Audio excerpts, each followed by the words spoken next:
good evening and welcome to Borlänge in Sweden. Apologies for the slightly late arrival, the ski jumping overrunning, but we haven't really missed much. What I can tell you about the first heat in this sprint event, the first World Cup sprint since the Olympic Games, is that Marit Bjørgen and Sara Renner have gone through from the first heat. We're into the second of what they call the quarterfinals, Mike, but they've got 5 heats. The new format allowing 32 of the fastest from the qualifying to go through to the knockout phases. Absolutely, and it's totally power and speed today. Only 750 meters for the women and only a 4-meter climb within this whole 750 meters. A good run from Kikan Randall of the United States in the blue and red suit in the middle. Looks to have the lead at the moment. She's got it. Come through in second place behind Virpi Kutunen. Very tight between the front two. Photo finish for second and third. Just need a couple of moments before we can confirm Randall's position in the semi-finals. But what a great run by the American, Mike, and she's certainly shown some promise. Here we see a repeat. We've got Randall wearing 14 in the middle. On the right-hand side is Virpi Kutunen, and number 4 is Perju Maninen. So where's your money on that one? Well, that just shows how close it all is. Well, they're kicking coming through. And she was 9th at the Olympic Games, so her form has, she said she felt her form was just getting better and better as the Olympics went on. And clearly she's carrying that through now to the World Cups. So Kutunen and Randall go through to the semi-final where they'll meet Bjørgen and Renner. And now we're waiting for the third of the 5 quarterfinals in this heat. Ella Jomla of Norway, who's third in the World Cup sprint rankings. Very talented, but wait and see how she does. I think she's better at the classical sprint events. Østig there for Sweden.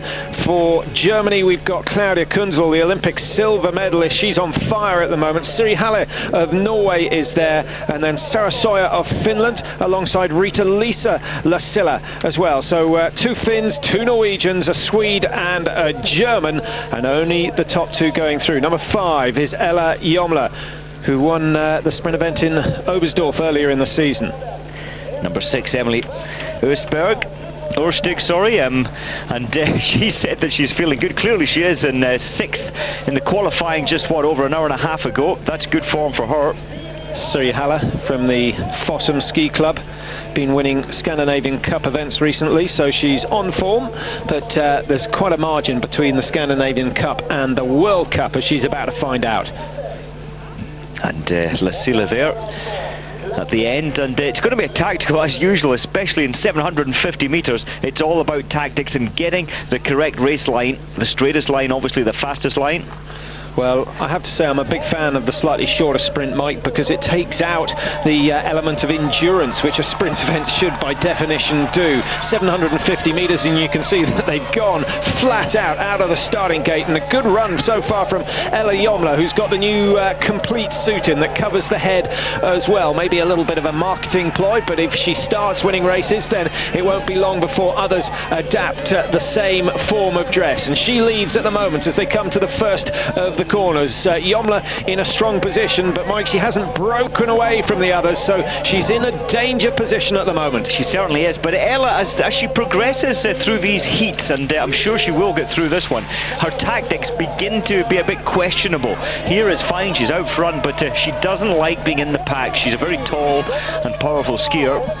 Doesn't look particularly relaxed to me. The strides are very short and rushing from one side to the other using the V2. It's fast enough, but once you start to tire, you will slow down dramatically, and you can see behind her the others are pretty much cruising, so Jomla's going to have to watch her back here. Number 6 looking very strong indeed. Emily Østig just staying low, not even using her legs or her arms, cruising in the slipstream of Jomla, but she's lost a little bit of touch there as they come into the final straight now. Jomla and the number 6, Emily Østig, in the 2 qualifying positions at the moment. The Finns starting to struggle as they come into the home straight, and Østig blocks off the finish approach. Siri Halle of Norway going absolutely nowhere in this one, and it is going to be Ella Jomla who comes through alongside Emily Østig.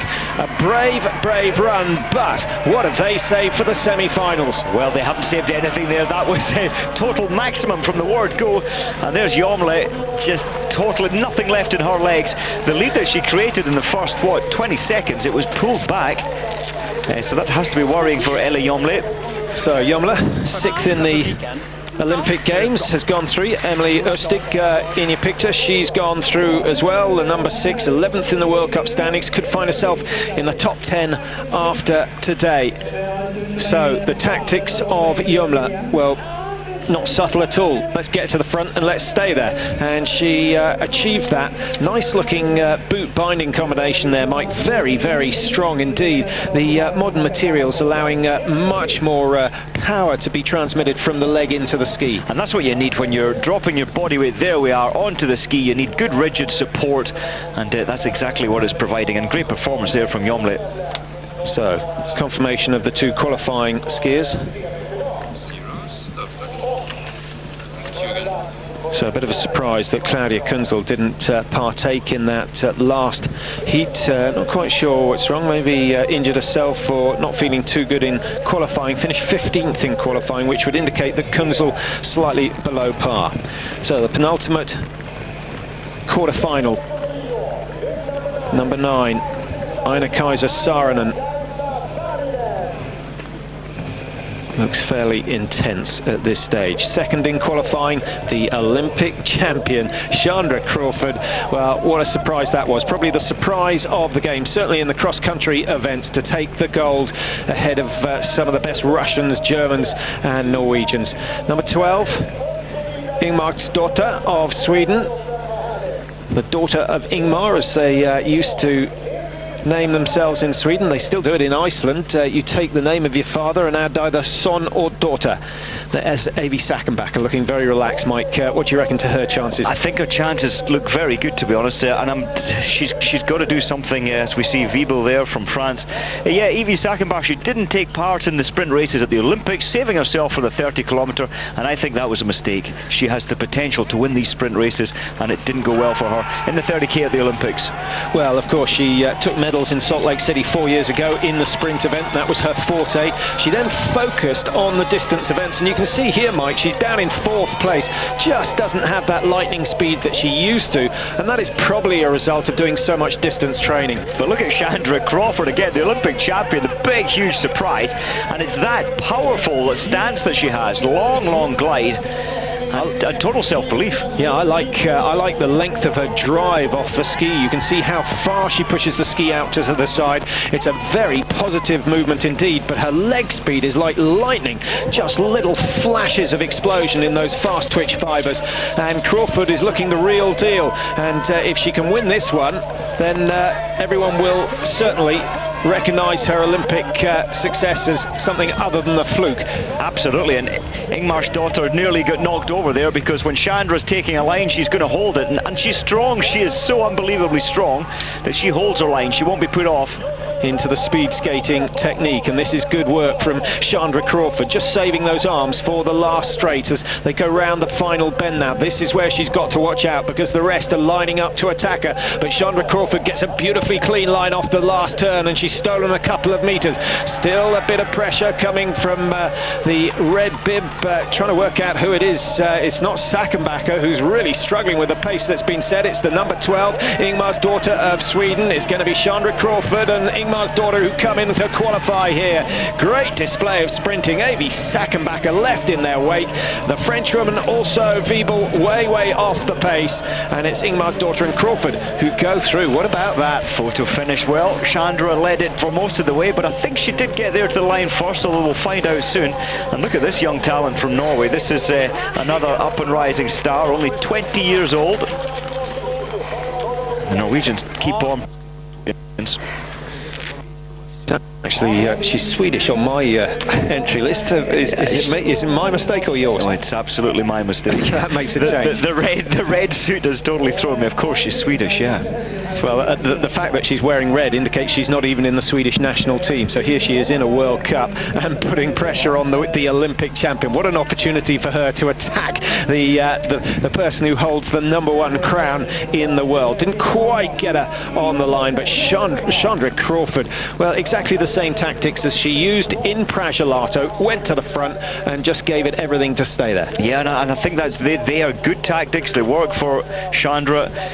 with her style. Does this course suit those tactics though? Remember, it's very, very flat here compared to Pragelato. This is much more like Dusseldorf, where they had the first race of the season. No, I don't think they suit Chandra as much as the Olympic profile, where she had a chance for that extreme strength to take the benefit on the steep climbs. We don't have steep climbs here, but she still has great balance to carry the long, strong glide out. Okay, so watch out for Crawford in the semi-finals. We must focus on the last of the quarters. Emanuela Henkel, who of course has a very talented sister who's into biathlon. Andrea came away with a silver medal in the relay from the biathlon Olympics. Britta Nordgren of Sweden, 5th in the Olympic.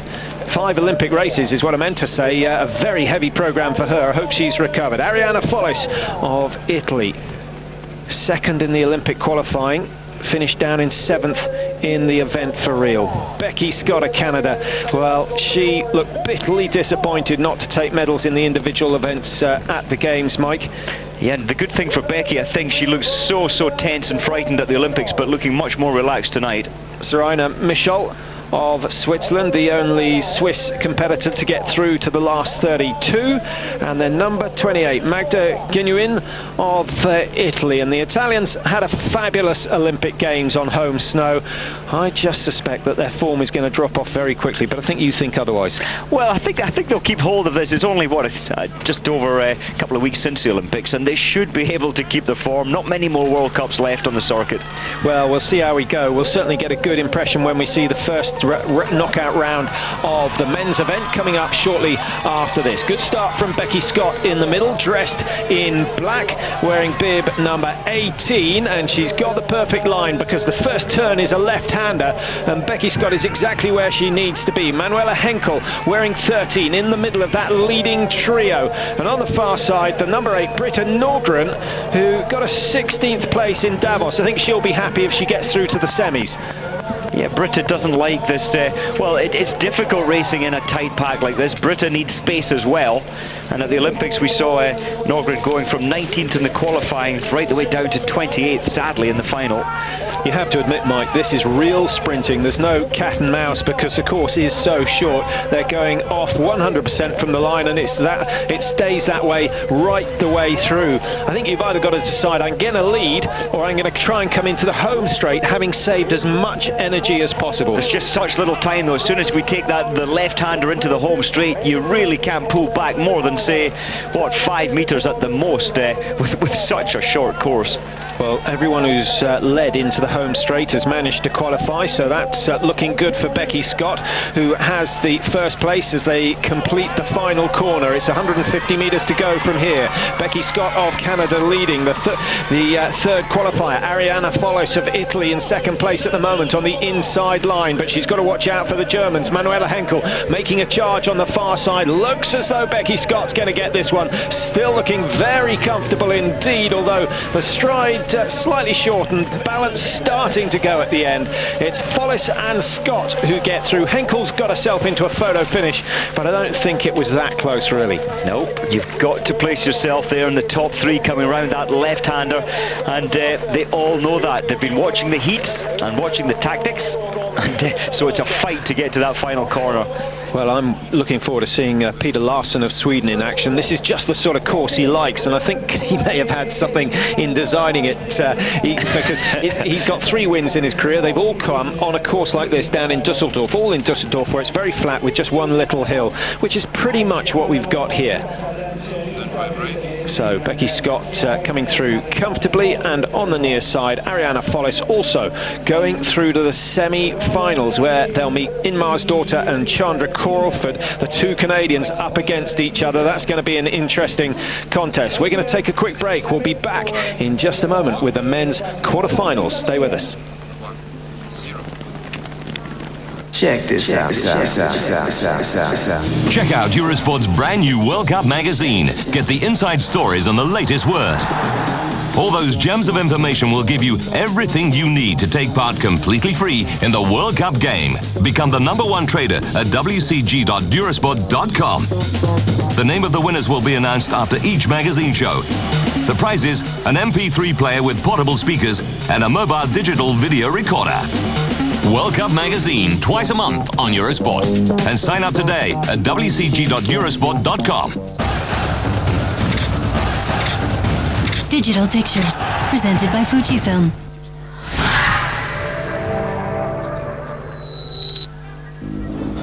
I had a terrible fall in the early years, and I hit the counter hill after 50 meters without touching ground before. Oh, wow. And after that, I never could really jump.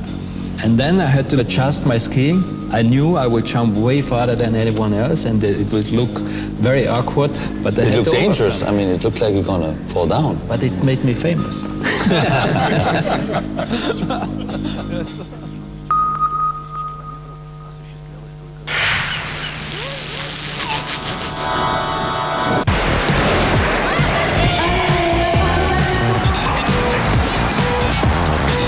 Moscow, 3 days of scintillating athletics, the World Indoor Championships, the biggest meeting of the year, starting Friday morning at 8:30, live on Eurosport.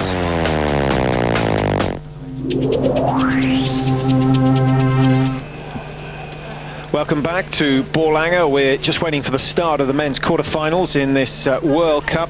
It is in fact the 7th Sprint World Cup of the season out of a total of 9, so it's getting to the crucial stage as far as World Cup points are concerned. And if you've been following the tour, you'll know that Bjorn Lind is the #1 sprinter of the year, and he'll be coming up later on. He's in heat number 4. Rochev, Zorzi, Hetland, Fredriksson all in this heat, and this is anything. It's like an Olympic final, Mike. The talent is so strong. Vasily Rochev, the world champion. Christian Zorzi, who took medals in Salt Lake City and got a 4th place this time around in the Olympics. Tor Arne Hetland, the #1 sprinter in the world last year. Matty Fredriksson, former world champion. The list just goes on and on. Yeah, it seems almost a little disappointing that so many of the big names have landed. But look, there we are, bib 20, bib 11. It's all selected on how you did over an hour and a half ago in the trial. And a lot slower, clearly, because it's 2 laps instead of 1, or a much longer lap for the men, so it's tactical now. It's fairly slow and conservative to begin with. Well, it looks slow, but they're racing 1.5 kilometers, twice the distance of the women. They took 2:43.50 in qualifying, the men to complete the distance, and the women a time of 1:41.94. So that gives you some idea of how much quicker the men are on their loop.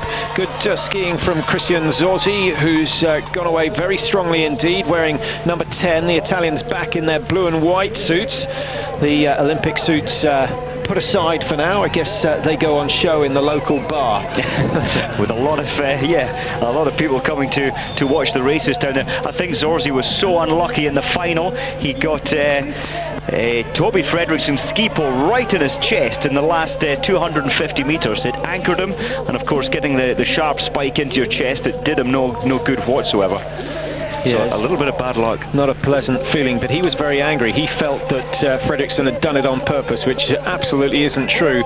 But pretty much anything goes in these sprint events, and the sensible thing to do is give yourself some space and get out front. And that's exactly what Zorzi has done for now. The heat is going to pick up now. But what about Zorzi's performance in that 4x10 relay, Mike? The anchor man who came home first for Italy, and a very brave run it was. It was brave, I think, is right, because the pressure that he had being handed over to only 20 seconds ahead, and all of the best of the rest of the world chasing him, he kept his cool and he kept his focus, just like he's doing tonight. That's exactly what he's got to do. He's got Hetland breathing down his neck, and Tor Arne Hetland is an imposing figure, dressed in black on the inside, wearing bib 11, the World Cup winner from last year. And Hetland's got a little bit of clean snow, keeping an eye out on the others coming up behind. Easily qualified for Zorzi. Hetland goes through, and the world champion Vasily Rochev, the fastest of the qualifiers, just struggling and can't make it. So it's Zorzi and Hetland who go through. Disappointing finish for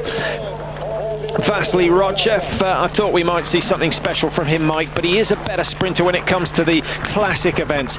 Hetland rushing out of the stadium just as he did at the Olympics, but this time he's not quite as angry. He was a little bit angry at the Olympics, and quite right. He had a lot of bad luck as well. His tactics, almost his self-belief wasn't there at the Olympics, but he's certainly looking more dominating, more confident tonight.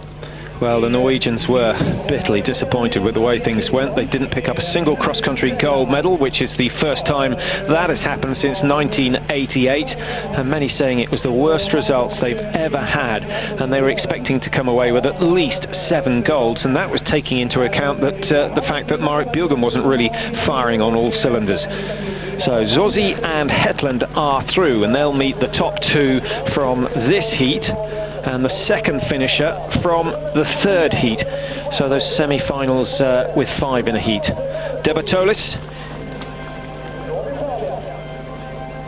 number 7, is Freddie Schwienbacher.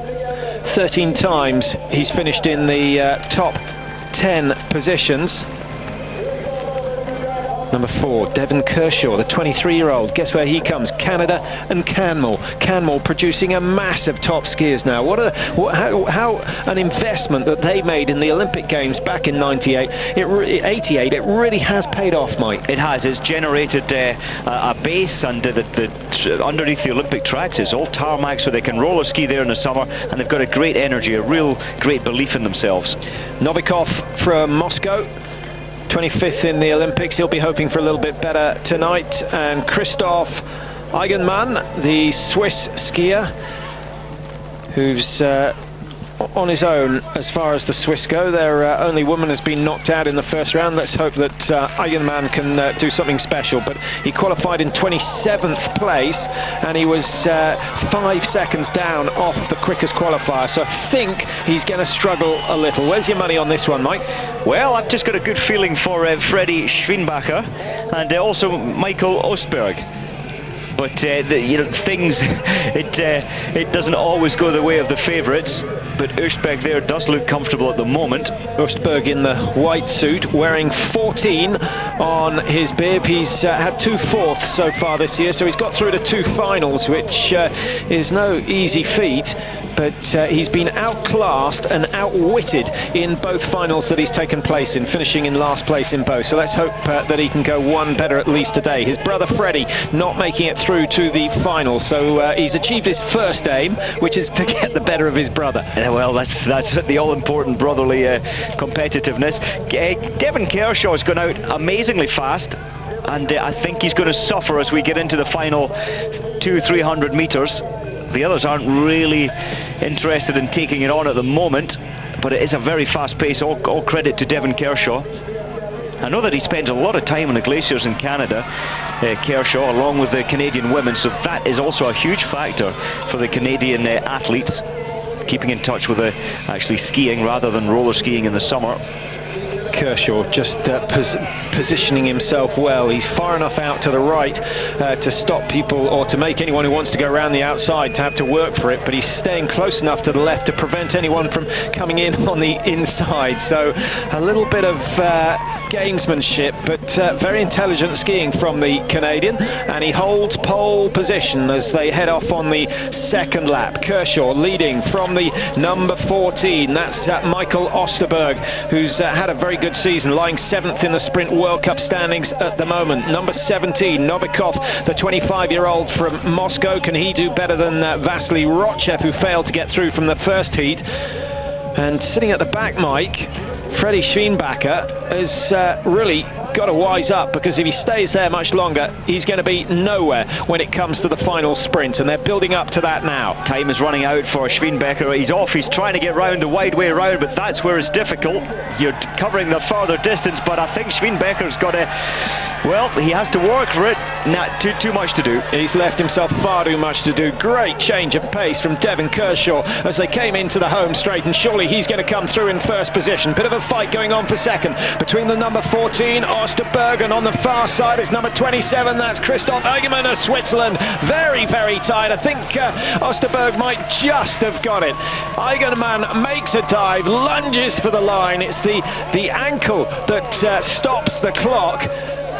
But Devon Kershaw Well, he looks recovered, but that was an outstanding performance. He took the lead, controlled the pace, but he still had something to give as he came into the final straight. This is where he got it absolutely right. His positioning was perfect as they approached the last corner. Lovely style, that sort of marathon skate as he goes round the last corner. The skis beautifully balanced. Everyone else is falling apart, and Kershaw cruises through.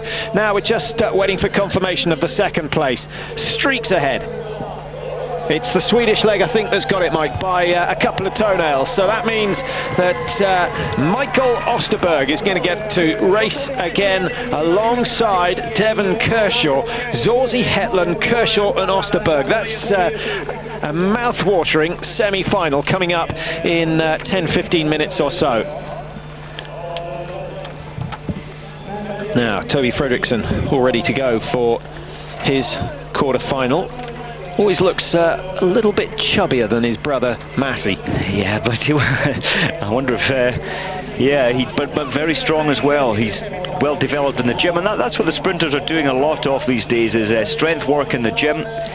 2 maximum sessions a week. Some of the youngsters, some of the sort of Norwegian juniors, 2 maximum sessions in the gym a week to build the power that they need for this. But it's not just about power alone. Not at all. And in total, 4 or 5 sessions in the gym a week, some of them. And well, you do need the strength and the power to get around these short tracks. Peter Larsson of Sweden, very often the quickest qualifier, but he's controlled himself today and finished in 6th, which has got him a good draw. In fact, not a bad heat at all, although Toby Fredriksson is there for Sweden, former world champion. Number 5 is Johan Kolstad, who's one of the up-and-coming Norwegians. Qualified in 3rd in the Olympic Games, finished down in 7th in the end. Yeah, tactically he got a little bit pressed out at the Olympics, but Sarapu 16th in the qualifying and 14th to 8th at the Olympic Games. So his qualifying, he always seems to improve on his initial qualifying time. Well, he needs to, and so does Renato Passini of Italy, who's got that inside lane. No one's really had a good start from here, because you've got to work your way over to the right before you take the first corner. Peter Kummel of Estonia. So 2 Estonians, 2 Swedes, a Norwegian in Johan Kolstad, and of course, the Italian Renato Passini.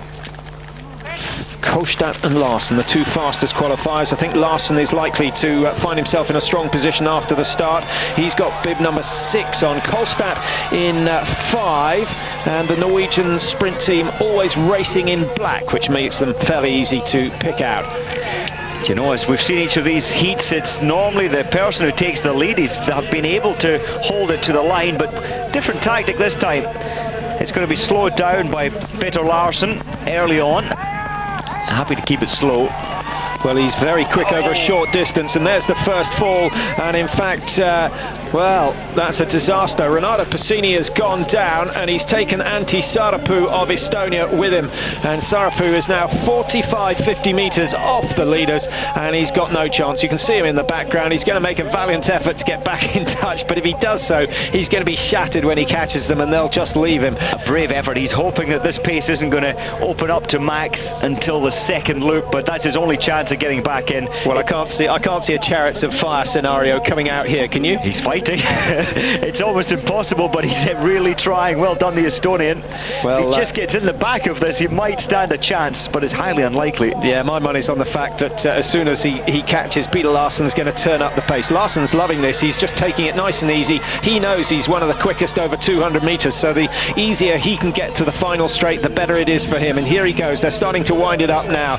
Still fighting in the background is Antti Saarapu, but just as he reaches the pack, they switch gears, and they're flying down the back straight now. Larsson and Fredriksson 1 and 2. The Norwegian Johan Kolstad could really do with a good finish here, lying 4th in the World Cup standings in the sprint events. Must get through to the semi-finals if he wants to make any impression on the likes of Larsson and Hetland, who are in the top 3. Bjorn Lind, of course, the number 1 in the world, but this is a course that absolutely suits Peter Larsson. And at the moment, he's got pole position. I like the way that Peter Larsson and Bjorn Lind, they seem to have very similar tactics. They play around with the pace, they're very dominating when they're on the heats, and they don't let anyone past. And no one's even bothered to question his authority at the front there, Mike. He's built a certain reputation. I'm amazed. You've got to. It's playing into the hands of Larsson. That's how he wants it, and he's won the respect of everybody. Well, here goes Kolstad in his bid to get through. He went a little bit early, found he had a long way to go, holds back, and now he's on the charge, trying to catch the Swedes. It's Peter Larsson who leads. Surely he's going to get through. Kolstad dropping low. Very, very powerful figure. Number 15 is Toby Fredriksson. It's going to be between the former world champion and Kolstad for that second qualifying place. They lunge their legs, and Fredriksson's been given it over Kolstad. Peter Larsson, no problem whatsoever. And once again, the man who leads out of that starting gate has come home in first place. Great news for their Swedes. Their Olympic success is running and running. That was very impressive, and especially the turn of speed at the end there in the final 100 from Larsson. He was supreme. There's the fall. That's very bad news for Passini. His ski came off, which is unusual, and of course for the Estonian as well. Kummel, very bad luck. He tried so hard to get back into the wake of these top four, but it didn't happen. Well, Kolstad, I think a little tactically unaware there, Mike. He had plenty of opportunity while Larsson was going slowly to move up into second place, or even to take the lead, and that's what you've got to do at this stage. I'm sure the next heat have seen that and will act. So a great atmosphere here in Borlänge. We're just not so far away from Falun, where the next round of the World Cups are taking place. And of course, coming to the end of the season, Falun, they've got a pursuit on the cards, Mike, but only 2 times 10 kilometres. They'll be slightly relieved that it's not 2 times 15, which it's been up to now. What about Andrew Newell? Good chance in this heat. Yes, he's feeling good, and of course qualifying in 12th. He did qualify in second at the Olympics, falling back to 16th. Trond Iversen, number 2, second fastest qualifier. Won this time last year, so maybe this is the time for him. Well, Bjorn Lind, this man is relaxed, and I think we'll see him go straight to the front and dominate it, hold it, just like Peter Larsson did in the previous heat. Yeah, watch the style of Bjorn Lind. He drops very, very low when he accelerates, and I think we'll see that again. Number 19, Martti Jälä of Finland. What do you think he's thinking of? He's 19-year-old. He's just so happy to be here. His first World Cup, his first experience in with the heavies of World Cup racing. And Robin Berntsson of Sweden has obviously had some lessons in marketing. I think he wants to get that ski on the ground. Yeah, that's unusual. He's obviously only got 1 pair left and needs some sponsors for next year. Martin Stockinger of Austria, number 29. And well, he gets a fairly muted reception. The Austrians have got a lot of PR work to do to get themselves back in favour on the World Cup cross-country and biathlon tours. But having said that, Mike, they've been found guilty of absolutely nothing. That is true, yes. There's the scandal, or all the attempts for scandal at the Olympics, but it does indicate what was found in their accommodation, that something had been going on. But as you say, they were not found to have any illegal substances in their body. And Stockinger here, he had a good start, but he's dropped back into, what, 4th, 5th position at the moment. Trond Iversen with the lead at the moment. Top 10, certainly a possibility from him. He comes from a place called Mjøndalen, but was born in Drammen, where the tour goes just before the end of the season. Race number 21 on the 9th of March. So, blimey, that's only 2 days' time. They really have got a hectic schedule between now and the end of March. The last race on the 19th of March, and the tour heading over to Sapporo, which is slightly unusual. China and Japan hosting the last 2 races. Yeah, that'll be a good experience for them, but they have to deal with the jet lag, the big time change, effectively racing in the middle of the night.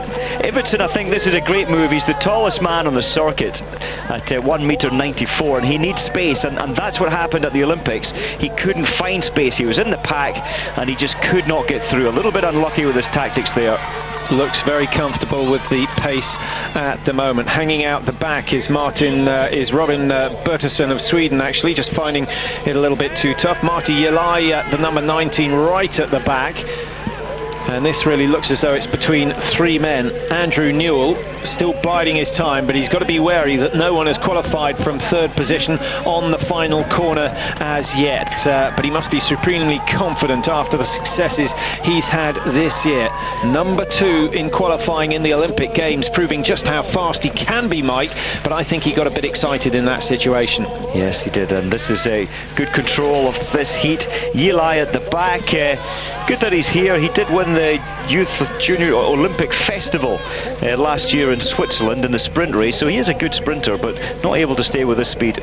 Coming up to the last corner now, you can see the back, well, the back straight, or the home straight I should say, in the background on the right-hand side of your screen. Still Iversen leading, but I'll bet my bottom dollar that Bjorn Lind will have him in the home straight, and certainly if he's threatened by the American Andrew Newell, and Newell accelerates first, but he's got to go round the long way, as is always the case if you're in second. And now it's Bjorn Lind who suddenly turns up a gear, and Iversen is under threat for the first time. Lind is going to make this one, leading the pack home. Iversen on the near side up against Newell of America, the American leaning forward, striding hard and gaining ground on Iversen. Iversen's going to have to stretch very, very tight indeed. That's the closest finish we've had so far. Lind is safe. Iversen and Newell in a photo finish. Stockinger is out, and so is Bertilsson, and Eli of Finland also crashing out in the first knockout round. Andrew Newell, though, gave it absolutely everything. Well, Has he made it? I thought it was Newell that actually made it, but clearly the huge legs of Iversen, if the initial reading is right, huge legs of Iversen managed to push forward right onto the line. Well, we'll see in just a moment. Broken stick at the back of the group. I think that was partly the reason that Marty Eli found himself off the pace. Nothing he could do from a situation like that. Bjorn Lind supreme in his domination. Now have a look at this. It's second and third that we're interested in. Oh, so close. Newell had it with 2 feet to go. Iversen, as you said, Mike, stretching those long legs of his and gained it by the narrowest of margins. So it's the Norwegian and the Swede that go through, and Andrew Newell can consider himself very, very unlucky. But having qualified in 12th, he's still going to get a very indeed, and in fact he'll get 12th position in the World Cup and some more valuable points. That's right, and this is a very high quality group as well. Well, I suppose if you make the top 30 in the world in sprinting, only 5 seconds separating the top 30, so you really are in with the top bracket in here. That's the smile of an Olympic medalist, Roddy Darrigan, who took the silver medal in the sprint event down in Praia-Gelato just under 2 weeks ago. Has he managed to maintain that form? Peter Northwick, we've seen some good racing from him over the years, and very quick in qualifying, 2:43.90 his time for the qualifying 1.5 Ks. 1.5 Ks, 2:43.90, it's ridiculous. It's quite amazing the speed. It is flat, a total of 8 meters climb in the whole 1.5 kilometers, so it really is flat racing. Kurtila, another of the Finns, 30-year-old, one of the older athletes out on the track tonight. Frasnelli of Italy, 4th in Davos, the last sprint race before the Olympics, showed great form there, and 6th in the Olympics as well, so he's obviously on form. Peterson of Norway, yeah, good form recently at the Scandinavian Cup race over in Norway in Ness. He took the victory there in the sprint. Number 28, Jon Christian Dahl from Kirkenes, I should say, up the very north of Norway, where Vegard Ulvang came, incidentally, and I hear Ulvang has started making and selling his own socks, which always interesting to know what ex-champions are getting up to. But Ulvang, great character, also working on the FIS as a course setter and a TD. So away we go, last of the men's quarterfinals, and waiting to see who takes the lead, because so far the leader has always qualified, and it's the Frenchman Roddy Darrigan who's up there. Peter Northug, he's desperate. I think this man is going to be amazing. He is amazing. He's only 20, Northug, number 3, and took 2 golds and a silver recently at the Junior World Championships. But he's in the worst possible position, Mike. Boxed in on the inside. He's lost 10 metres already. And he's putting so much energy into it to try and his short strides, just because he's trying to get through on the edge. It's difficult to get through, and that's why you need to be top 3 early on. You have to put so much into it early on to hold the line. Øystein Petersen looks good. Now, if you were watching Eurosport earlier in the week, you may well have seen the Vasaloppet taking place on Saturday and Sunday, the men's 90k. Wasn't surprised to see that no one who raced in the 90 was present in the sprint event today, which maybe is a fault of the programming, Mike. A little too compact at the end of the season, but what an event that was, with Daniel Tinell of Sweden coming home to win ahead of Jerry Arlin. 2 Swedes, 1 and 2, Anders Auckland, the best of the Norwegians, in 3rd. 90 kilometres, 4:34 the time. Well, it's very tightly packed. Northug is trying so hard to get through, the young Norwegian, and he's made it. That's the quality of this young man, and he's made it to the front. Well, good skiing by Northug as they come through a couple of the technical turns.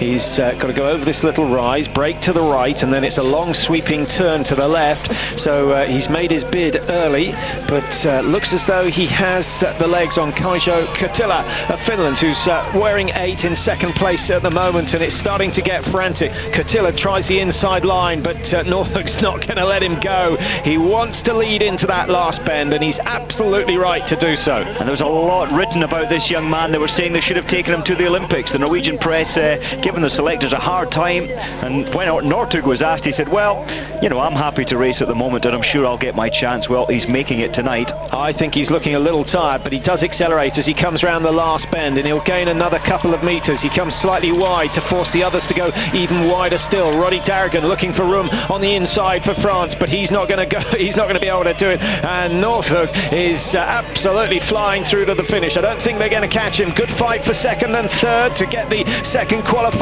place. That's going to be very tight. Number 23, I think it is, Øystein Petersen, just getting it ahead of Frasnelli of Italy, the man who finished 4th in Davos. Great finish between 2nd, 3rd and 4th. Very, very tight, but Peter Northug has certainly shown that he is going to be a threat to Iversen and Lind when he meets them in that semi-final. That's going to be a cracker with Peter Larsen, Trond Iversen, Bjorn Lind and Peter Northug. That is going to be an absolutely flying heat. I'm so impressed with this young man. He had a terrible start. Yeah, he's got to make sure he gets a good start to stand a chance of getting through to the last 4. He's got to come out of the blocks flying. He was perhaps just a little dozy at the start of this one. And how much has this heat taken out of him, because he really worked so much harder than the rest of the field to pull himself, well, from last to first. Well, that was tight, very tight racing. I think Øystein Petersen definitely getting 2nd place, if not 1st, because he closed right down on Northug in the last couple of metres.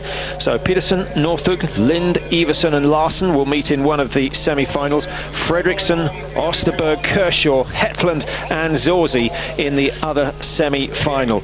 But for now, the men get to rest and the women are back with the skis on, re-waxed, ready to go. And here is the World Cup leader, and a woman who has returned to form, and she's returned to form in some style, winning the Vasaloppet 3 days ago, the 45-kilometre race, and she's gone and recorded the fastest qualifying time here in Borlänge as well, and it's great to see.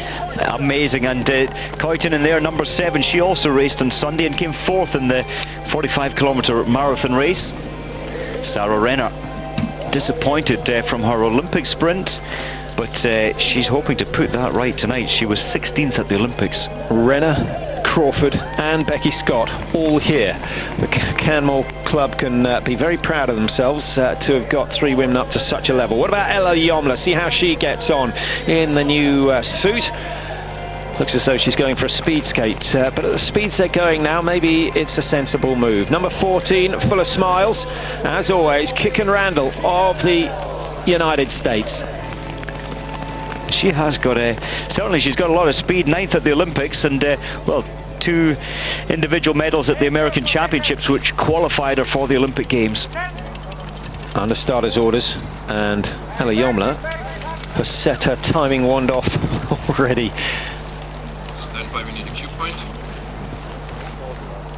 Cue point please in 5, 4, 3, 2, 1, 0. Stop time please. Cue again.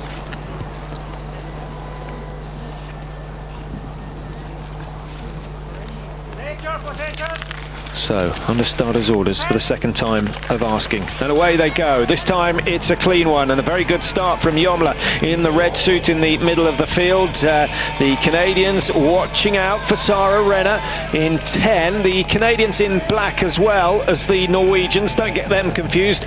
Marit Bjørgen easy to pick out. She's got the yellow bib on, and it's Bjørgen in front. This is the old Bjørgen that we got used to seeing 2 years ago, Mike. It's amazing when you compare her now to just 2 weeks ago at the Olympics in this very race.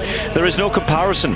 Bjørgen had limited confidence, and she wasn't willing to try and take it on. Tonight she's back, as you say. Well, for the last 3 years she's been the sprint overall World Cup champion. Oh, look at that, away she goes in a class of her own. Great to see Marit Bjørgen putting in a very, very powerful ascent to that little hill, and she's split the field. There's now 20 meters between first and last, and she's not leaving anything to chance here. Double dances it up the first hill, in fact paddling up the first hill, which is unusual. Going into, that's like dropping down into first to go up a mediocre hill in a car, but it's worked for her, and she's has she done the damage? Still, number 10 is hanging on. That's Sara Renner of Canada. Ella Jomla in third position has got to make her move quickly as they come round into the home straight. So Jomla has to make her move now. Only 2 going through to the final. And Jomla really has to push hard if she wants to get Sara Renner. That's a good effort from Renner, the Canadian. I don't think Renner's got anything left. I don't think Kicken Randall is going to be able to make it as well. Sara Renner looking too strong, coming up on the shoulder of Marit Bjørgen. But at last, Ella Jomla comes to life. She's found something as she senses the line, and she's trying to gain ground. It's going to be tight, but Sara Renner just getting it. Jomla first, Randall in 4th position, and down in 5th, Emily Østig finishing, in fact, it's Kutunen in 5th position, who raced in the second of the quarterfinals. So Bjørgen is back, and she means business. Just remember, a 45-kilometer race on Saturday, and here she is on Tuesday putting in an outstanding sprint event. That would be amazing, Mike, if she could win. She's already won the 45-kilometer, the longest race of the season.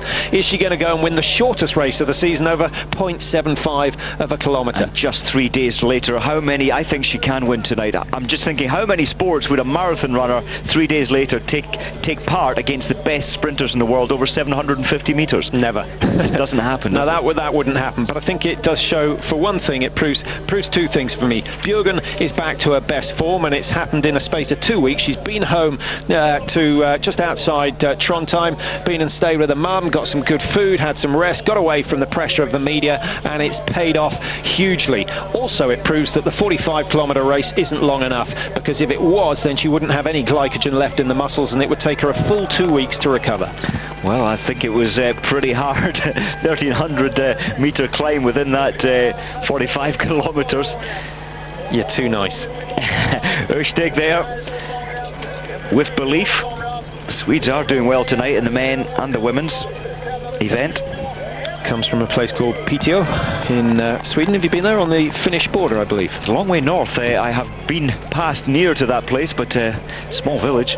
Chandra Crawford, one thing you know for sure is that she is going to try and take the lead as they come out of the gate, and that's what she wants to do, dominate. And certainly looking at the leg speed in the first run, she's going to be able to do that. The Olympic champion, number 3, Arianna Follis of Italy, 7th in Dusseldorf, her best of the season. That was way back in October, a distant memory, but if she can get through this one and into the last 4, then she'll better her best. And Becky Scott, so 2 Canadians in this second semi-final, and as you say, Mike, Becky Scott looking so much more relaxed than she was just 2 weeks ago. She was so tense. She led every one of the heats out, but in the end she was just far too tense, and just couldn't flow into the home straight for the final.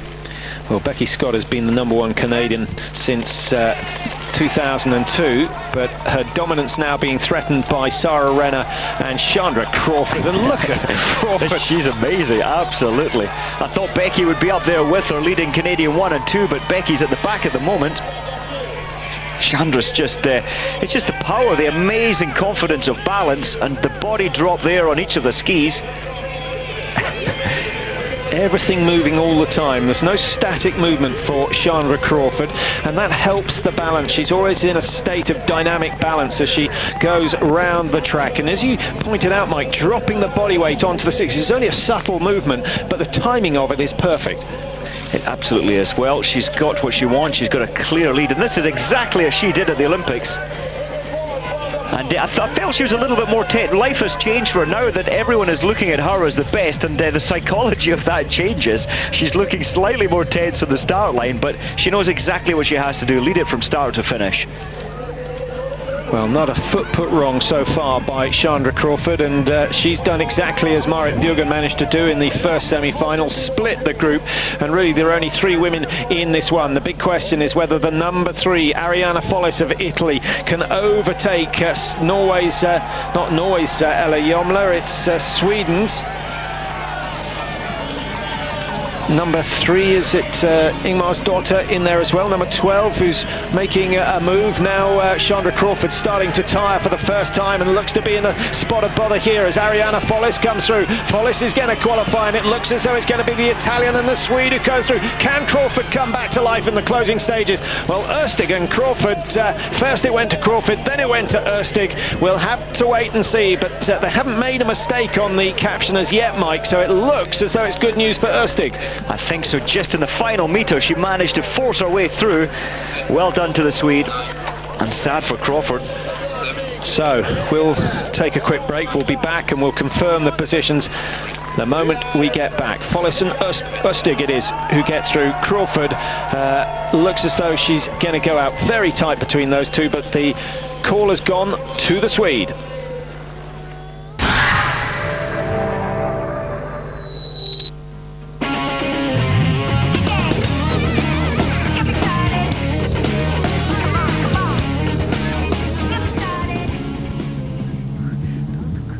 Can't read this. Can you read this? I can't read this. What's wrong with this? It's in black and white. Black and white's what's wrong with this? Should be in color. That is better. How'd you do that? Xerox Color. It makes business sense.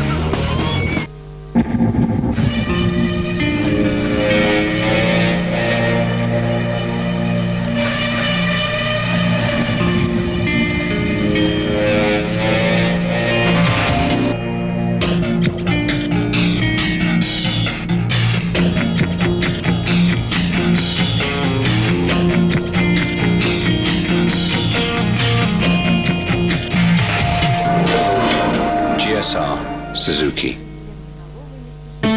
Eurosport.com, the live score zone, your one-stop shop for up-to-the-minute scores and live comments. If it's live, it's on Eurosport.com.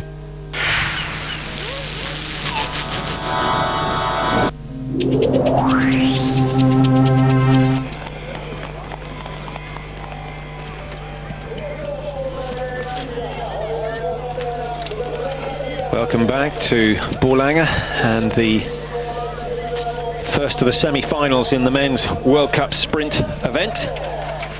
Number 4, Devon Kershaw.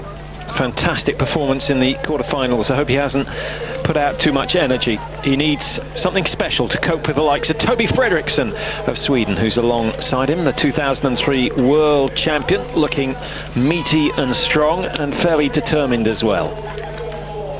And feeling good from his bronze medal at the Olympics. And he really did fight through well, tactically, forcing his way through into the final.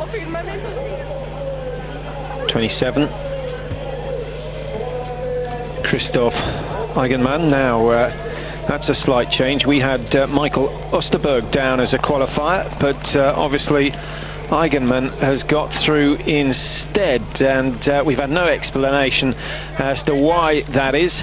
So Peter Larsen, Eigenmann, Kershaw, Hetland and Zorzi in this first of the men's semi-finals, and Hetland on the far side, Mike, but he's too far out to really challenge for the lead position into the first corner. Well, Hetland, the man who's dominated male sprinting, what, the last 5-6 years, just doesn't quite look for me the man he used to be, and that proved it at the Olympics. I think technique has moved on just a little bit in sprinting, and the Swedes really are leading with that, I suppose, less dropping technique. Hetland and a lot of the Norwegians going for the huge, long, total body drop on the ski. I think the Swedes have learned to use the legs a little bit better. The Norwegians have always relied on upper body strength and as you say, dropping the upper body on the sticks, whereas the Swedes tend to drop the hip level, keep the upper body fairly upright, and get more work out of the legs. I think so, and there just isn't time anymore to do the huge big upper body drop, because you've got to keep the tempo going. But we'll see what Hetland can do, and he is angry. He is totally wanting victory again after his poor showing at the Olympics. Well, Hetland lying in second place in the World Cup standings. If he wants to retain the title, he really does need to win here today, and more importantly, he's got to beat Bjorn Lind and claw back a few of the 117 points that he's lost to the Swede over the season so far. Coming into the straight, it's Christian Zorzi who takes the lead for the first time. Hetland watching every move that the Italian makes and carefully looking over the shoulder just to make sure no one's coming up on the outside. Very aware, the Norwegian in the black suit on the inside. Zorzi ahead of Eigenmann of Switzerland, who's had a very good run so far, and Eigenmann again makes a challenge. The number 4 is Devon Kershaw of Canmore, who looks so strong in that first semi-final, Mike, and Hetland's starting to look a little bit tired. He is indeed, and Toby Fredriksson, he is the most intelligent sprinter for me. He sits at the back for the first 500-600 metres and slowly makes his way forward. What has gone on with Hetland? Well, this is the key corner into the last left-hand bend. It's 100 metres to complete it, and you've got to time your exit absolutely perfectly if you want to qualify for the final. It's Zorzi with the advantage at the moment, ahead of Devon Kershaw of Canada, who's still looking full of life in second place. Toby Fredriksson tries the inside, but he's blocked out. Now he goes to the outside, but he finds Hetland in his way. Bad tactics from Toby Fredriksson, and he's going to find himself with too much to do. Kershaw ups the pace and takes the lead ahead of Zorzi. Now Fredriksson tries to go to the right-hand side. He's challenging the Italian for that first spot. Very, very tight. Only 2 going through, remember. It looks as though Fredriksson's going to make it. Kershaw lunges for the line. Zorzi on the near side is run out of it. Fredriksson and Kershaw go through. Zorzi in third, Hetland in fourth. Devon Kershaw giving him absolutely everything, and he's got himself through to his first ever final. Well done to the Canadian, but well done to Toby Fredriksson. He looked completely lost with 150 metres to go. What a turn of speed in the last 50, Fredriksson, to get through to the final. So Fredriksson and Kershaw, the 2 qualifiers. Christian Zorzi, 4th in the Olympics, gets knocked out in the semi-finals. Will get another run in the small interest. Zorzi, he likes the big occasion, a real showman, but he's not going to get his opportunity today. Toby Fredriksson, Mike, looking good, as you said, one of the smartest racers out there, but he made plenty of mistakes in that run. He did, he absolutely did. He does always say that you don't really want to put too much out in the first half of these sprint races. That's his mind frame on sprint racing, and I think he's right. If you've got the power to get through in that last 50, then leave it till the last 50. Here's the lineup for the second semi-final. Trond Iversen, second fastest in qualifying, 12th in the World Cup standings at the moment. Likes the end of the season. Not sure what it is. He doesn't have quite such a hefty program as many, but he's got biceps that would do well for a boxer. He's got the height of a giant, and if he can get out front and block the road, then no one's got a chance. Peter Larsen, quickest man on 2 skis for me, and he likes these flat courses. I think if he makes it through to the final, he's going to have a cracking contest with the likes of Kershaw and, of course, Toby Fredriksson. Peter Northug, the youngster, Mike, you've been impressed with him. I have indeed, but look at the company that surrounds him. There's the gold medal at the Olympics, and Bjorn Lind, he just gets his mind so prepared for what's going to happen. He doesn't know what's going to happen, but he's ready to counter any attack or any tactics that are thrown at him. Well, I think this is the highest quality semi-finals that we've ever seen in sprint races. So many of the big names have made it through. Øystein Pedersen, perhaps the only one that you wouldn't have expected to get there. The Norwegians with 3 in this heat up against 2 Swedes, so a Scandinavian battle coming up. And all the national flags are there. Remember, we are in Sweden, so perhaps a little bit of an advantage to the Swedes. Oof, a mistake on the far side from the red suit.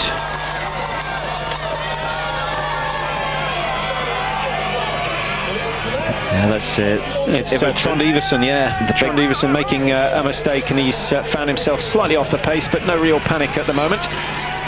Number 6, Peter Larsen. Oh, you're right, Larsen has the confidence to get straight to the front. And this must be a little unusual for Bjorn Lind. In the heats, he just wants to be at the front dictating, slowing the pace down. Look at Iversen, he's gone from last to second. That has cost energy though, Mike. You don't get anything for free in this game, and so you have to be wary of what he can do. Now he's got to relax the technique.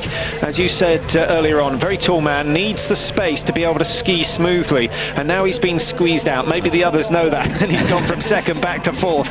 So all chopping and changing, a very tactical semi-final coming up. It is still Peter Larsen who leads, Bjorn Lind in second place. The Norwegian, the number 3 in qualifying, Peter Northug, who's lying in third at the moment. Iversen pushed down to fourth, and way off the pace at the moment is the number 25, Peter Øystein. Number 23 it is, Øystein Pedersen. I don't think Northug is being or feeling intimidated at all. He's happily in third, though it is a tough pace. This doesn't look fast, but it really is fast from Larsen. Yeah, you have to believe in your own abilities in this sort of company, and suddenly Peter Larsen changes it up a gear, and he opens up a 4-meter gap over Bjorn Lind, but Northug is wise to that. He's moved up on the outside. Now he slips in behind, just getting the last little breather up over this rise. Then it's a sharp right-hand turn. There may be a few changes there, and then they're into that last left sweeping turn that lasts for 100 painful meters before they see the finish line in the distance. Bjorn Lind wasn't expecting Northug to come through, so Lind is going through ahead of him. Now Lind was almost chopped off in this corner, but he's got a better line this time. Sweden 1 and 2. Yeah, very good line from Peter Larsen coming into there, and Peter Northug in fact being pushed back down, had to work hard to get back in touch with the leading 2. So Sweden, followed by Norway, and the Swedes suddenly up their game. Away goes Peter Larsen, dropping the body. This is what we were talking about earlier on. Bjorn Lind looks beautifully comfortable in second place. Northug is the only one of the Norwegians making a challenge, and he's trying to gain ground, but I don't think it's going to go unless we have a 4 in Bjorn Lind. Still Larsen leading. Bjorn Lind just doing enough, or is Northug going to come through on the line? It's going to be tight. Lind is in control. Sweden qualify ahead of the 3 Norwegians. Larsen and Lind find themselves in the final yet again. The number 1 and the number 3 in the world living up to form.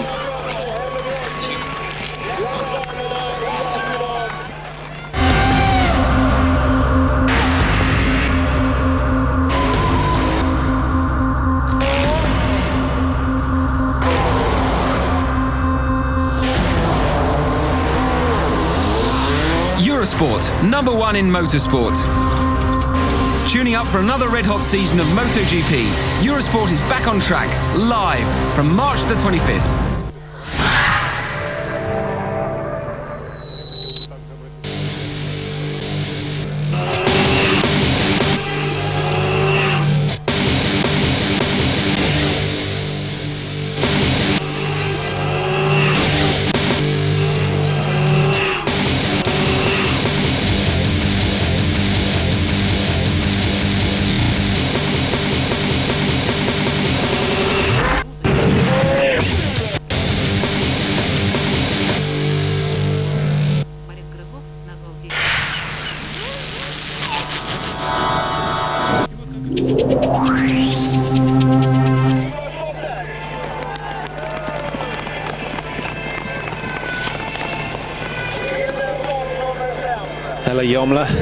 In action again for the women's small final. Chandra Crawford, surprisingly, finding herself not in the final. The Olympic champion now fighting out for 4th, 5th through to 8th position when she looks so strong. And still smiling, Mike, but maybe she's come down to planet Earth again after a 10-day stretch of pure brilliance. Kicking Randall is still as happy as always in the B final. Good World Cup points for the American guaranteed today. And a PB coming her way, whatever happens in this run. But she'll enjoy taking on Crawford especially. Plenty of rivalry between the Canadians and the Americans. And the Canadians have had it better over the last 4-year period. And I would suggest with the next Winter Olympics being held in Vancouver, it's going to stay that way for some time. Good start from Ella Jomla. And Sweden's Ida Ingmarsdotter in the red and blue suit on the far side. Good strong start from her as well. Yeah, huge talent, the young Swede. And well, Chandra hasn't got it all her way. Maybe she realised her tactic to go out so hard the previous 2 heats. It didn't pay off for her, just finishing in 3rd. Well, not only that, Mike, it's less than 12 minutes since she failed to get through to the final, and there's no doubt that she built a fair amount of lactate in that semi-final, and I don't think she'll have recovered from that. So I'd be very surprised to see her put in a long sprint, and I think her only chance is to take it easy and save it for the last 100 metres. And there she goes. She's trying to do it on this bridge, on the uphill climb. She has the strength on the uphill climbs. Can she get through to 2nd? No, too wide on the corner. And suddenly pushed down into 4th position. That was a bad line into the chicane. You need to stay right, and then that gives you a chance of leading out of the chicane as well. And coming through is the Swedish skier Ida Ingmarsdotter, who surprised us in the first knockout phase, and here she is possibly heading home to finish in 5th place in a World Cup. Ella Jomla on the left-hand side, as you look at your screen, is trying to up the pace, but still the Sweden going away. In fact, my mistake. Yes, it's the American, Kickin Randall. Kickin Randall, that was a real kick she put in there, I'll tell you, for that final 200. A quite amazing turn of speed. Well, that was a surprise. Ingmarsdotter, she just ran out of steam. There's the problem maybe with going out too hard, as we've seen it so many times. Yeah, Chandra Crawford, nothing left to give. Absolutely nothing, and she's finished last in that small final, but it doesn't matter. She hasn't lost her Olympic goal. She's still got that to take home to Canmore when she jumps on a plane at the end of the season. Randall, Jomla, Ingmarsdotter and Crawford, the 4 finishers in the small final. 5, 6, 7 and 8, remember. So for 5th position, 45 valuable World Cup points, a PB for the Americans. So congratulations to her, and I think from what we've seen today, that Randall certainly would have the potential to challenge the leaders had she made it through to the last 4. Absolutely, just the turn of speed there. She was happy at the back, she was comfortable, she had the confidence that she could put this incredible turn of speed in the last 200. Great tactic. Very powerful upper body. I'm not convinced she's got quite the balance of the Scandinavians and some of the Russians and Germans when it comes to the technique. Well, here's the lineup for the big one, the final. Bjørgen, Follis, Østig and Sara Renner. So the Canadians still with a chance. And right on cue, there is Sara Renner. Another product of the Canmore Ski Club, just outside Calgary, in the foothills of the Rocky Mountains. Emily Østig, number 6 in qualifying. 11th in the World Cup standings. This would certainly put her in the top 10 if she can finish on the podium today. Her sprint to the line on the last heat was quite amazing, so Østig must have a lot of belief for this one. Marit Bjørgen, I think Bjørgen will be a bit disappointed she's not up against the Olympic champion Chandra Crawford. Certainly looked as though it was going to be that way, but it hasn't turned out that way. Bjørgen is back to her best form, but there is always a question mark when you've done a long distance race, when it's going to catch up with you. Let's hope it's not in the next 2 minutes. Arianna Follis of Italy, great tactics so far. Interesting to see what she does in the early stages of this last 750-meter sprint. Well, I think we're going to see Bjørgen taking the lead and trying to hold that all the way to the line. She's going to have a huge tempo on the small climb in the track. Away they go. Marit Bjørgen a little slow to react to the gun, but she's gone off like lightning. 5-6 very quick strides, and now she breaks into the skate 2, which is a particularly difficult technique at high tempo, Mike. It is. You can almost trip over, overrun yourself, and you have to be a little careful with planting the poles. It does occasionally happen, the poles go in between the skis, but not for Ørstig.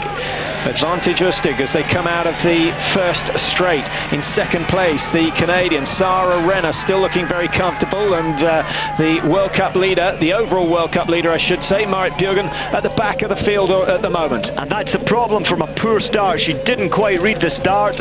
She was almost in reverse when the gun went, and she really has to put it together on this climb. She has to get past the rest or get into second place if she wants to win by the top of this hill.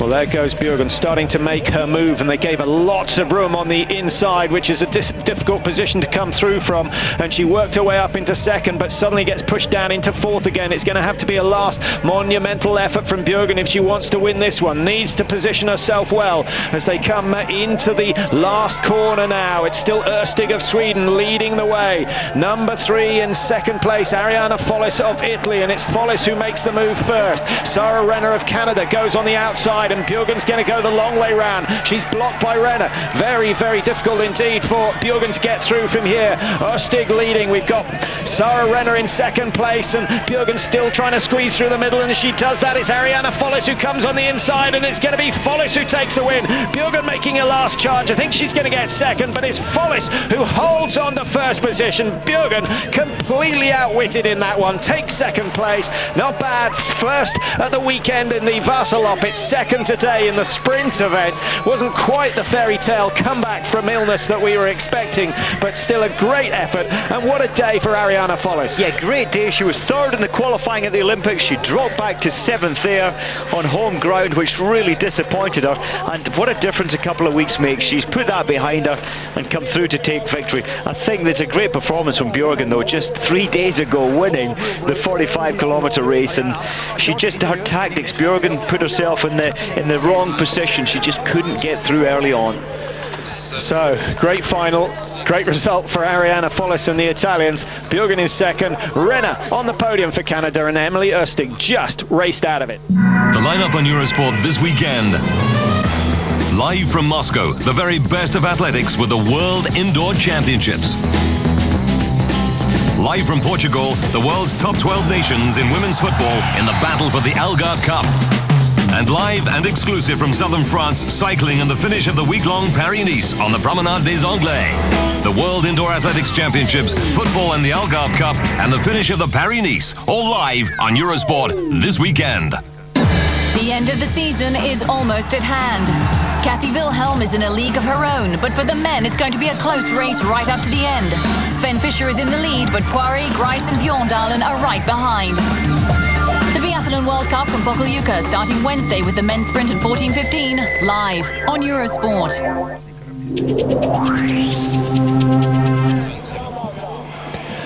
Well, I hope you got back onto your seats after that one. A real cracker of a women's final, won by Ariana Follis. And now we still have the 2 last races of the men's event to go. First, it's the small final. Very important World Cup points and, of course, some cash to be decided here. So Zorzi won't hold back on this occasion.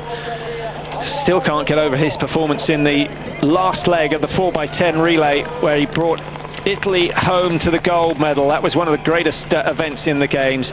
Peter Northug slightly outclassed in the semi-final. Mike, I think he'll learn from his mistakes, and each sprint course requiring different tactics, and it's not until you've had a couple of races on it that you know what to do. Indeed, and being in this company for Northug and also for Øystein Pettersen, it's big company they're in with the best now, and that throws the tactics out, that throws your expectations out just a little bit. But I think that Northug certainly has the potential for next year to be winning a lot of these sprint races. If not, well, let's hope he can get through to first place in this B final, which will be 5th place overall. So a slightly steadier start from most of the competitors, but number 23, Peter Oyston, has gone off fairly hard to take the lead. Christian Zorzi cruising at this stage, and Tor Arne Hetland, who again has failed to get himself through to the final. He's been a little unlucky this season. He did win the second sprint event of the season in Canmore out in Canada. Finished ahead of Bjorn Lind on that occasion. Lind, though, since then has been just about unbeatable in the freestyle sprints. Not quite the same classy act in the classic. Indeed, and I think that all of the Swedish team, they've just put it together. They've adjusted technique in order to get round these tight courses faster.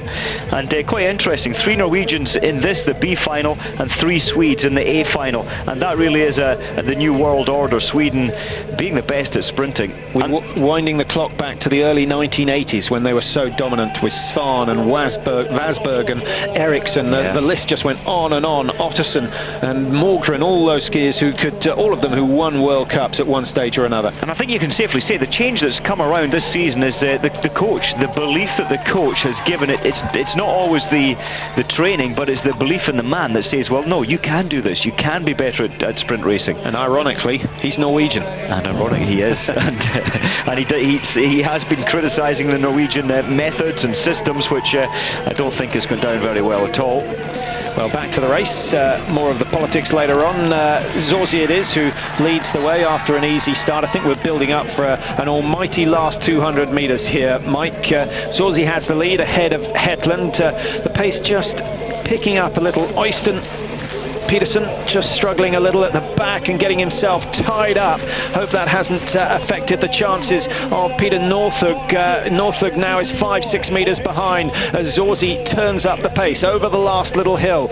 Zorzi perfectly positioned, but Hetland hasn't really expended any unnecessary energy at this stage. He looks determined, doesn't he? He wants to get some kind of pride back, and the pride would be to win this B final. He just doesn't quite have his old power, his old dynamic technique. He's building up, but as he accelerates, so does Christian Zorzi. Zorzi always looks as though he's working hard, dropping that head down between his arms as he goes. It's still Zorzi with the lead. Hetland's starting to make a charge with 50 metres to go. He turns it up another little notch and he's gaining ground, goes past the Italian. It's going to be Hetland who finishes in 5th place overall with a strong finish. Zorzi can't match it, and Norken Northug and Norken Oyston Pedersen. So it's Hetland who finally proves his worth. An outstanding run from Hetland. He waited and he waited, but the key for me there, Mike, was he didn't use any unnecessary energy at any stage of that run. No, I think he'll be happy with that, Patrick. He's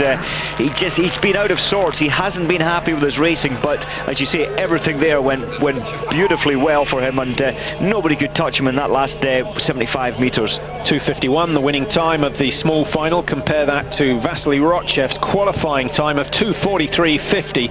It was a pedestrian pace, but doesn't matter. It's who finishes first that counts, and Tor Arne Hetland, the man who comes away with 45 World Cup points and a share of the prize money for his efforts today.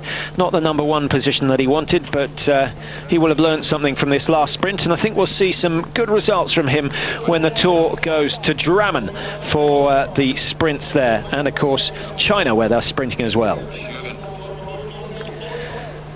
Well, pretty much an all-Swedish affair, except for a Canadian that slipped into the final. Devon Kershaw will have the support, I think, of many of the crowd, apart from the fact that we're in Sweden. I think they'd love to see Kershaw coming through. And Kershaw, he was only 37th in the qualifier at the Olympics for the sprint races, so he really has come through. He didn't have good skis on that day, he said, but great form to come back to the top 4 now. Well, I wonder how much his performance has been inspired by the Canadian women. Renna, Scott, and of course Chandra Crawford. Devon Kershaw trying to do his best for the men's team.